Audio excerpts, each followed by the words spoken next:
Hi friends, welcome to Telugu bachelors kitchen. ఈరోజు మనం చేసుకునేది మటన్ కీమా గ్రేవీ కర్రీ అండి. సో దీనికి ఫస్ట్ ఆయిల్ వేడెక్కిపోయింది, నేను ఆల్రెడీ వేడి చేసేసుకున్నాను. దీంట్లోకి ఒక బిర్యానీ ఆకు, ఇదిగోండి చిన్న చెక్క, 2 లవంగాలు. ఫస్ట్ ఇవి వేయాలండి. ఇవి వేసిన మీ దగ్గర ఇంకేమైనా ఉన్నా వేసుకోవచ్చు. నా దగ్గర అయితే ఇది కూడా ఉంది, స్టార్ అయినా అది కూడా వేస్తున్నా.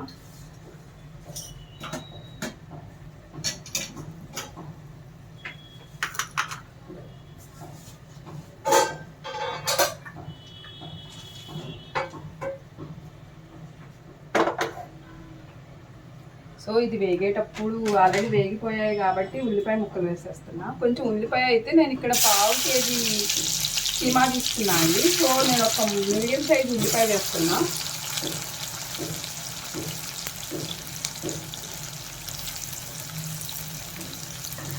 మంట కూడా మీడియంలోనే పెట్టుకోండి. పసుపు, ఇది వేగేటప్పుడే పుదీనా, గుప్పెడంత పుదీనా, కొత్తిమీర 2 కలిపి ఒక గుప్పెడు చాలండి. ఇది బాగా వేయించుకోవాలి.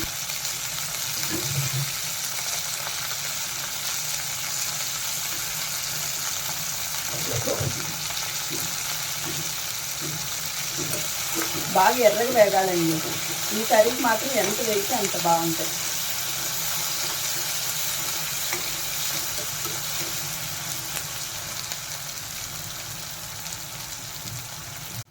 ఇలా వేగేటప్పుడే కొంచెం సాల్ట్ వేసుకుందాం. మళ్ళీ తర్వాత కూడా వేసుకోవచ్చండి. ఇప్పుడైతే నేను కొంచెం వేస్తున్నా.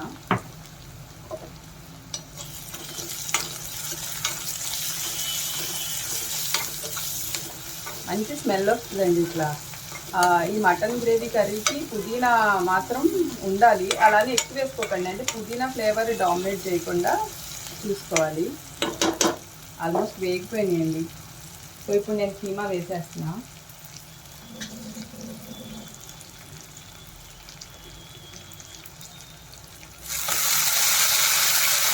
బయట వర్షం పడుతుంది కదా, సో ఇలాంటప్పుడు కొంచెం స్పైసీగా తినాలనిపిస్తుంది. బయట తెచ్చుకుంటుంది కంటే మనం చేసుకుంటే ఇంకా టేస్ట్ బాగుంటుంది కదండి.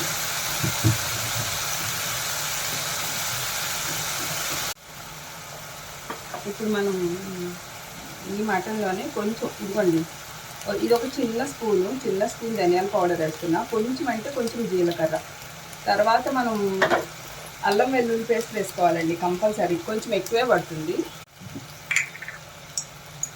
ముందు ఆనియన్స్ వేగేటప్పుడైనా వేసుకోవచ్చు, ఇప్పుడైనా వేసుకోవచ్చు. ఇదిగోండి నేనైతే కొంచెం ఎక్కువే వేసాను. ఇది బాగా దీంట్లో ఉన్న నీరంతా మగ్గిపోయేదాకా ఉంచుకోవాలండి. ఆ తర్వాత మనం మిగతా ప్రాసెస్లోకి వెళ్దాం. మధ్య మధ్యలో ఇట్లా తిప్పుకోవాలండి కంపల్సరీ. ఎక్కడి వరకు వచ్చిందో తెలియాలి కదా. ఇదిగోండి ఆల్రెడీ నీరు ఇంకిపోతుంది. సో ఈ టైంలో నేను 1/2 కేజీనే తీసుకున్నాను కాబట్టి ఒక మీడియం సైజు టమాటా వేసేస్తున్నాను అండి. ఎక్కువ ఏం వేయొద్దు, జస్ట్ మీడియం సైజు టమాటా వేయాలి. కొంచెం ఇందాక కొంచెమే సాల్ట్ వేసాను కాబట్టి ఇంకొంచెం సాల్ట్.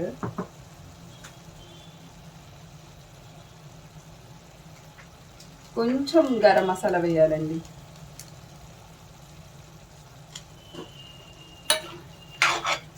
కొంచెం గరం మసాలా వేసి ఈ టైంలో కొంచెం వాటర్ పోసి మెత్తగా అయ్యేదాకా మగ్గించుకోవాలి. ఇంకా ఆసేపు అయ్యాక మనం కొంచెం కొబ్బరి పౌడర్ కూడా వేయాలండి. కొంచెం గ్రేవీ కోసం మరీ ఎక్కువ వేయకండి, మళ్ళీ తీయగా అవుతుంది.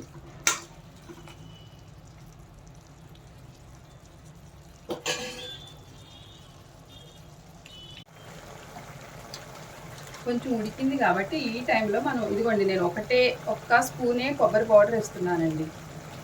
సో నాన్ వెజ్ కాబట్టి ముందే కారం వేసేస్తున్నా. నేనైతే ఒక 2 స్పూన్లు వేస్తున్నానండి. కావాలంటే మళ్ళీ చూసుకోవచ్చు, కొంచెం స్పైసీగా ఉంటేనే బాగుంటుంది కాబట్టి.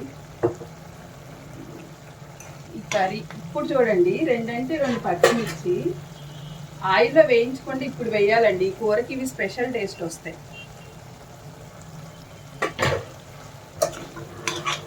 ఒక్కసారి ఉప్పు కారం సరి చూసుకొని ఇంకా దగ్గరకు అయిన తర్వాత దించేసుకుంటామేనండి. లాస్ట్లో కొత్తిమీర వేసుకొని ఇంకొక 5 మినిట్స్ ఉడికితే సరిపోతుంది. ఇప్పుడైతే నేను ఒక్కసారి ఉప్పు కారం చూస్తాను, చూసి సరిపోయిందో లేదో చెక్ చేసుకొని వేసుకుంటే సరిపోతుంది.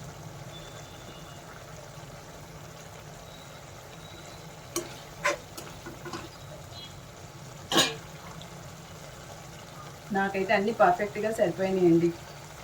ఆల్మోస్ట్ వచ్చిందండి. చూద్దాం ఎంతవరకు వచ్చిందో. సో ఆయిల్ కూడా పైకి వచ్చేస్తుంది. మనం ఈ టైంలోనే కొంచెం కొత్తిమీర జల్లేసి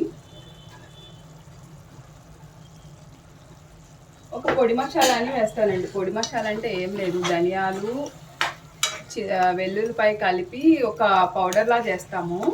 అది లాస్ట్లో వేసి దించేస్తే ఇట్లా టేస్ట్ ఎన్హాన్స్ అవుతుంది.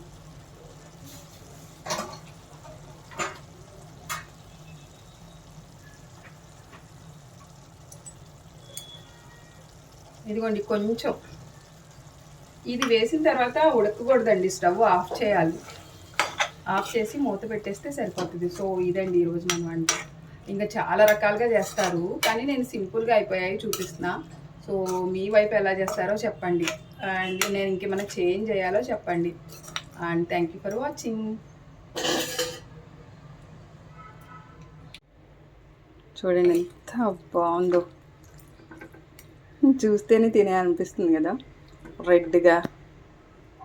సో మీరు కూడా చేసుకొని, వర్షంలో కదా చేసుకొని ఎలా వచ్చిందో చెప్పండి.